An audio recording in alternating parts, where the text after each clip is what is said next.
साईं, सुना है जिस औरत से आपकी शादी हुई थी वो बड़ी खतरनाक औरत थी और आपने डर के मारे उसे तलाक दे दी थी।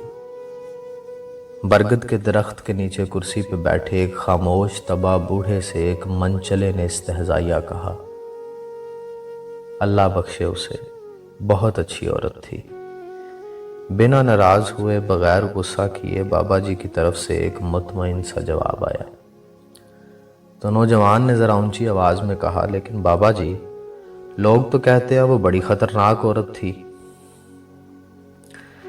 बाबा जी कुछ देर खामोश रहे और फिर कहने लगे, कहते तो ठीक ही हैं, वो वाकई बहुत ख़तरनाक थी और हकीकतन मैंने डर के मारे उसे तलाक दी थी। ये बात तो मर्दानगी के खिलाफ है। औरत से डरना भला कहाँ की बहादुरी है। नौजवान जोशीले अंदाज में बोला। बाबा जी ने बड़ा पुरसुकून जवाब दिया, मैं औरत से नहीं डरता था, मैं तो उससे डरता था जिस तक उसकी रसाई थी। नौजवानों ने हैरत से एक दूसरे को देखा और कहा, ऐसी औरतों को तो जहन्नुम में होना चाहिए। ला हौल वला कुव्वत, कहाँ आप जैसा शरीफुन नफ्स आदमी और कहाँ वो औरत। अच्छा किया जो छोड़ दिया। नौजवान के लहजे में गुस्सा था। बूढ़े की मुतजस्सिस जिंदगी का पटारा खुल के सामने आ गया था। तजस्सुस खत्म हुआ। अब सब बारी बारी मुंतशिर होने लगे। जाने वालों ने उन्वान पढ़ लिया था, कहानी खुद बनानी थी। जो रह गए थे वो वही थे जो असल कहानी जानना चाहते थे। तो बाबा जी ने कहा, मैं भी ऐसा ही सोचता था कि उसे जहन्नुम में ही होना चाहिए था, तभी मैंने उसे जहन्नुम जैसी जिंदगी दी थी। बूढ़ी आंखों में इज़्तिराब उतरा।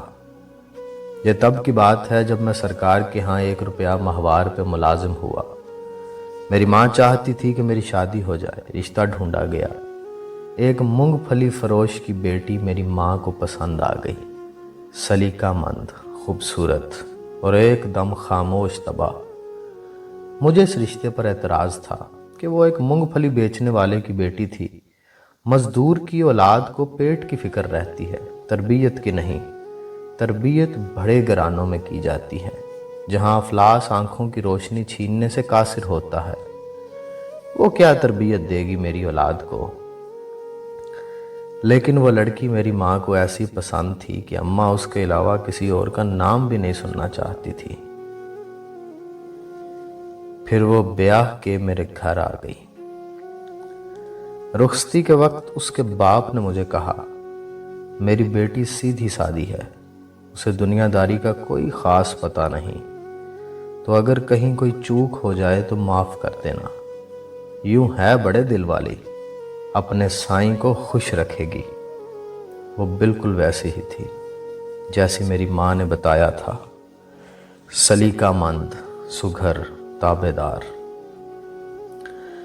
बाहर दोस्तों के साथ मेरी सोबत कोई अच्छी नहीं थी। मुलाजमत के औकात में खाना घर से बाहर खाता, दोस्तों में बैठता, रात गए तक महफिल चलती, फिर घर जाता।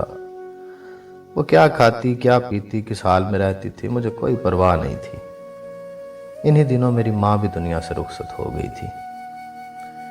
तो एक रोज़ मैं जुए में भारी रकम हार के जब थका हारा घर आया तो कहने लगी, आप तो खाना बाहर से खा लेते हैं, मुझे भूख लगती है, हो सके तो एक ही बार महीने का राशन डलवा दिया कीजिए। रोज़ रोज़ बाजार से खरीदारी की सौबत नहीं उठानी पड़ेगी। क्या? इस मूंगफली बेचने वाले की बेटी की इतनी औकात कि मुझसे मुतालबा करे। मुझे तैश आ गया। हो ना तुम किसी बहुत बड़े बाप की बेटी के तुम्हें पूरे महीने का राशन और खर्च चाहिए। औकात देखिए अपनी। गुस्से में आकर उस पर हाथ उठाया और मुगल्लज़ात भी बके। मैं ये नहीं सोच सका कि आखिर उसे जिंदा रहने के लिए रोटी तो हर हाल में चाहिए थी। वो जिस्मानी एतबार से काफ़ी कमज़ोर थी, मार बर्दाश्त नहीं कर सकती थी। पशेमानी थी या पता नहीं क्या, वो 2 दिन तक बिस्तर पे पड़ी रही। मुझे इसकी भी कोई परवाह नहीं थी। फिर इसने घर में ही सीना परोना शुरू कर दिया। हाथ का हुनर उसके काम आया और यूं उसकी रोटी का हल्का फुल्का इंतज़ाम हो गया। اور میں یہ سوچ کے پہلے سے بھی زیادہ بے پرواہ ہو گیا۔ پھر ایک روز ایک ہمسائے نے مجھے روک کے کہا، دن میں جب آپ گھر نہیں ہوتے تو آپ کے گھر سے باتوں کی آوازیں آتی ہیں۔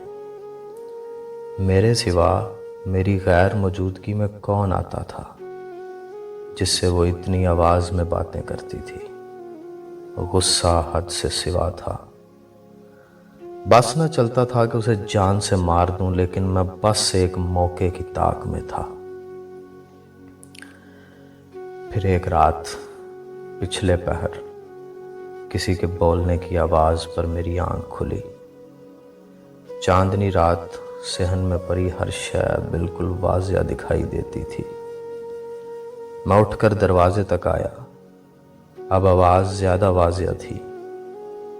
وہ کہہ رہی تھی، سائیں، صبح ایک روٹی کے لیے آٹا گھر میں موجود ہے، وہ ایک روٹی کھا کے چلا جائے گا، یہ سوچے بنا کہ میں سارا دن بھوکی رہوں گی۔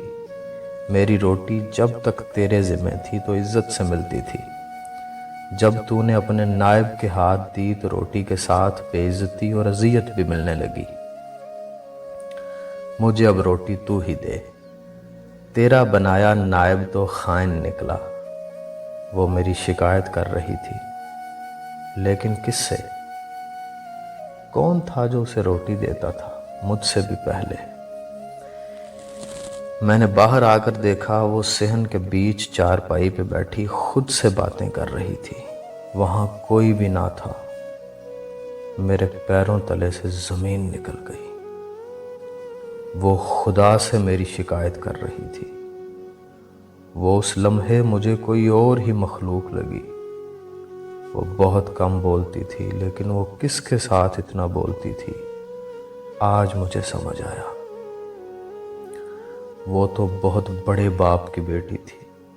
کیسی عورت تھی جو افلاس کے ہوتے ہوئے بھی خدا شناس تھی۔ میرا جسم خوف سے کانپ رہا تھا۔ دن چڑھتے ہی میں نے سامان باندھا اور اسے اس کے گھر چھوڑ آیا۔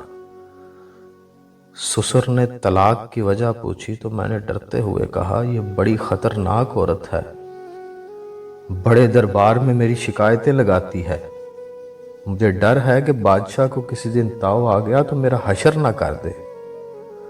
حقیقت یہ تھی کہ میں اس کے ساتھ انصاف نہیں کر سکا تھا۔ اس کا باپ گھر کی دہلیز پہ کھڑا تھا۔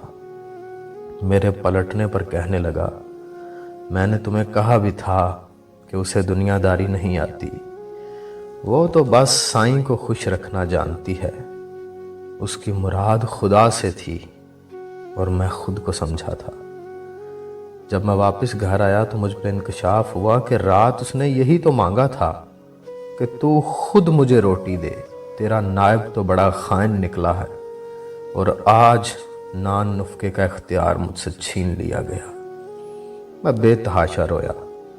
اس کا سائیں بہت بڑا تھا، اس کی رسائی جس تک تھی وہ تو 2 جہانوں کا رب تھا۔ میں آج بھی ڈرتا ہوں کہیں میرے حق میں اس نے کوئی بد دعا نہ کرتی ہو۔ ٹھیک کہتے ہیں لوگ، کہاں وہ کہاں میں۔ بوڑھی آنکھوں میں نمی اتری تھی۔ میں کور چشم اسے پہچان نہ سکا۔ میں نہیں ڈرتا تھا، حالانکہ مجھے ڈرنا چاہیے تھا۔ اس کے سائیں نے تو پہلے ہی کہہ دیا تھا کہ عورتوں کے معاملے میں مجھ سے ڈرو۔